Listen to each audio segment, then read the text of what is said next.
সকলোকে স্বাগতম জনাইছো আমাৰ জ্ঞান তীৰ্থৰ নতুন এটা ভিডিঅ'লৈ। ভিডিঅ'টোৰ থাম্বনেইল আৰু টাইটেল দেখি গমেই পাইছে আমি কি হৰ ওপৰত ভিডিঅ'টো ডিছকাশ্যন কৰিবলৈ গৈ আছো। হয়, বৰ্তমান বিএড নকৰাকৈও বা বিএড ডিগ্ৰী আপোনালোকৰ নথকাকৈ আপোনালোকে ডাইৰেক্টলি এমএড ডিগ্ৰীত নামভৰ্তি কৰিব পাৰিব আৰু অতি কম মূল্যতে আপোনালোকে এখন চৰকাৰী স্বীকৃতিপ্ৰাপ্ত বিশ্ববিদ্যালয়ৰ পৰা আপোনালোকে এমএড কৰি ওলাই আহিব পাৰিব আৰু এমএড কৰি ওলাই অহাৰ লগে লগে আপোনালোকে যিকোনো ধৰণৰ বিএড কলেজ বা এনেকুৱা ধৰণৰ হায়াৰ ৰেংকৰ টিচিং জবত চাকৰি পাবলৈ আপোনালোকে সক্ষম হ'ব। এতিয়া এমএড ডিগ্ৰীটো কেনেকৈ ধৰণে কৰিব, বিএড নথকাকেনো কেনেকৈ ধৰণে কৰিব পাৰিব, কি কি ক্ৰাইটেৰিয়া লাগিব, গোটেইখিনি কথা আমি ডিটেইলছত আলোচনা কৰিম। কাৰণ এই ভিডিঅ'টো মই এই কাৰণেই আনিলোঁ, কাৰণ বহুতেই গম নাপায় যে বিএড নথকাকৈও এমএড ডিগ্ৰীটো কৰিব পাৰি। কাৰণ বহুতে ভাবে যে বিএডটো এটা বেচেলাৰ ডিগ্ৰী হয় আৰু এমএডটো এটা মাষ্টাৰ ডিগ্ৰী হয়, চ' বেচেলাৰ ডিগ্ৰীটো কৰিবই লাগিব, তেনেকুৱা ধৰণৰ কোনো কথা নাই। মই ইয়াতে গোটেই ডিটেইলছত আলোচনা কৰিম। যিহেতু ডিব্ৰুগড় ইউনিভাৰ্চিটিৰ পৰা বৰ্তমান এমএড এডমিশ্যনৰ কাৰণে নটিফিকেশ্যন আউট হৈছে, গতিকে আজিয়ে আপোনালোকে আবেদন কৰিব পাৰিব। ডিটেইলছত অফিচিয়েল এডভাৰটাইজমেণ্টখনৰ সৈতে আমি আলোচনা কৰিম, ঠিক আছে। তো ইয়াতে যদি আপোনালোকে চাই, এখন সম্পূৰ্ণ গুৱাহাটী ইউনিভাৰ্চিটিৰ অফিচিয়েল এখন ডাটা হয়, য'ত 4 মে' তাৰিখে এখন পাব্লিছ কৰা হৈছে। ইয়াতে প্ৰথমতে আপোনালোকৰ লেটাৰেল এণ্ট্ৰিৰ কথা কৈছে। এতিয়া লেটাৰেল এণ্ট্ৰিটো বহুতে বুজি নাপায়, মই আহিছোঁ যেতিয়া কৈয়ে যাওঁ। লেটাৰেল এণ্ট্ৰিটো সেইসকল প্ৰাৰ্থীৰ কাৰণে যিসকলে 3 বছৰীয়া বিএড CBCSৰ আণ্ডাৰত ইতিমধ্যে কৰি গৈছে। অৰ্থাৎ CBCSৰ আণ্ডাৰত প্ৰথমতে বিএটো আৰম্ভ হৈছিলে, BA BSc BCom আৰম্ভ হৈছিলে CBCSৰ আণ্ডাৰত 2019 বৰ্ষৰ পৰা। গতিকে 2019 বৰ্ষৰ পৰা যিসকলে কৰিছিলে, তো তেওঁলোকে 2022 বৰ্ষত ওলাই গুচি আহিছে 3 বছৰ BA BSc BCom কৰি, নহয় জানো? তো তেওঁলোকে 4 বছৰীয়া বিএটো কৰিব পৰা নাই বা BScটো কৰিব পৰা নাই। যদি তেওঁলোকে 4 বছৰটো কমপ্লিট কৰিব বিচাৰিছে, তো তেতিয়াহ'লে তেওঁলোকে লেটাৰেল এণ্ট্ৰি এটা ল'ব পাৰিব 7 ছেমিষ্টাৰত। 7 আৰু 6 পঢ়িলেই হ'ব, এবছৰ পঢ়িলে তেওঁলোকে 4 বছৰীয়া BA BSc BCom হৈ যাব। তো সেইটো কথাই ইয়াতে কৈছে। গতিকে কি কি ছাবজেক্ট আছে চাই ল'ব, সেইখিনি কথা এতিয়া আলোচনা নকৰোঁ, কাৰণ আমাৰ NEP 2020য়ে 4 বছৰীয়া বিএডটোক বেছি প্ৰিফাৰ কৰিব, BA BSc BComক বেছি প্ৰিফাৰ কৰিব। গতিকে সেইটো কথা ইয়াত মই কৈ দিছোঁ। তো ইয়াতে নেক্সট আপোনালোকৰ কাৰণে মই লৈ আহিছিলোঁ আজি আচলতে আপোনালোকৰ এমএড প্ৰগ্ৰেমটোৰ কথা।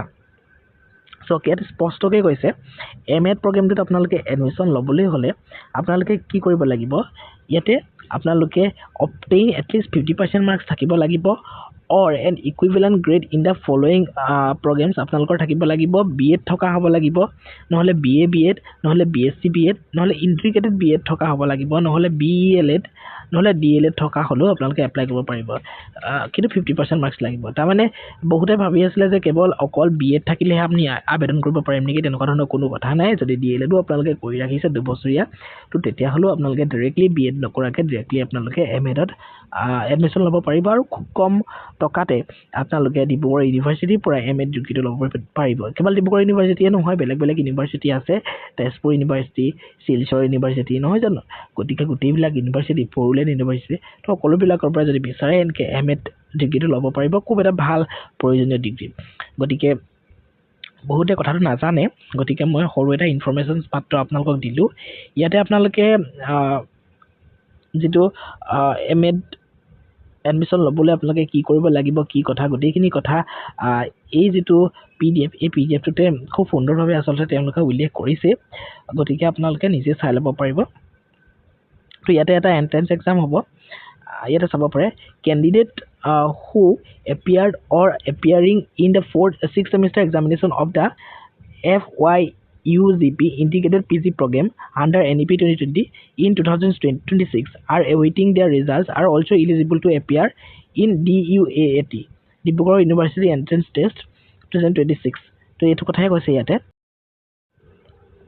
তো তাতে আপোনালোকে অনলাইনত এপ্লাই কৰিব লাগিব এণ্ট্ৰেন্স এক্সামৰ কাৰণে। আৰু ইয়াতে ডুৱেটটো আপোনালোকৰ যিটো ডিব্ৰুগড় ইউনিভাৰ্চিটিৰ এডমিশ্যন টেষ্ট হয়, তো এইটো আপোনালোকে কণ্ডাক্ট কৰা হ'ব ডিব্ৰুগড় ইউনিভাৰ্চিটিৰ ফালৰ পৰাই। আৰু আপোনালোকৰ প্ৰতিটো এক্সামৰ কাৰণে, লেটাৰেল এণ্ট্ৰিৰ কাৰণেও হ'ব, তেনেকৈ ধৰণে সকলোৰে কাৰণে হ'ব। কিন্তু আমাৰ কাৰণে এতিয়া ইম্পৰ্টেণ্টটো হৈছে এমএড। তো এমএডৰ কাৰণেও ইয়াতে এটা এণ্ট্ৰেন্স পৰীক্ষা আপোনালোকে কিন্তু দিব লাগিব। নেক্সট যদি ইয়াতে চাই, দ্য ডুৱেট চেল বি 100 মাৰ্কছ, 100 নম্বৰৰ ডুৱেট হ'ব, except for mathematics subjects and 2 hours duration, 2 ঘণ্টীয়া এটা সময় ইয়াতে আপোনালোকৰ ল'ব। It shall be conducted in a single paper of the concerned subjects containing 100 objective questions থাকিব আৰু এটাত কুৱেশ্যনত 1 নম্বৰকে কেৰি কৰিব the question paper shall be in English ইংলিছতে থাকিব সম্পূৰ্ণৰূপে গতিকে প্ৰিপেয়াৰ হৈ যাব there shall be a provision of negative marking থাকিব 0.25 নম্বৰৰ এটা নেগেটিভ মাৰ্কিং আপোনালোকৰ এক্সামটোত থাকিব ইয়াতে আৰু কৈছে সেইটো মেথমেটিক্সৰ কথা কৈছে এইখিনি ইমান ইম্পৰ্টেন্ট নহয় মাত্ৰ যিখিনি জানিবলগীয়া আছে মই সেইখিনি কলোই আপোনালোকক গতিকে যদি বিচাৰে আপোনালোকে এমএ ডিগ্ৰীটো আপোনালোকে এনেকে ধৰণে খুব কম টকাতে এমএ ডিগ্ৰীটো যদি কৰিব বিচাৰিছে আৰু যদি এতিয়ালৈকে বিএড ডিগ্ৰী আপোনালোকে কৰা নাই তেতিয়াহ'লে যদি ডিএলএড আছে তেতিয়াহ'লে এমএডত ডাইৰেক্টলি এডমিশ্যন ল'ব পাৰিব এতিয়া অনলাইন আবেদন 7 মে'ৰ পৰা হৈ আছে 28 মে'লৈকে আপোনালোকৰ আবেদন চলি থাকিব গতিকে যদি বিচাৰে আপোনালোকে এমএডত জলদি এডমিশ্যন লৈ লওক আৰু এন্ট্ৰেন্স পৰীক্ষাটো কেতিয়া হ'ব হেতু ইয়াতে শিডিউল দি দিয়াই আছে গতিকে এমএডৰ কথাটো ক'বলৈ গ'লে আপোনালোকৰ শিফট ঠিক হ'ব তাৰ মানে 13 জুন তাৰিখে আপোনালোকৰ 10টাৰ পৰা 12টা বজালৈকে আপোনালোকৰ এক্সামটো হ'ব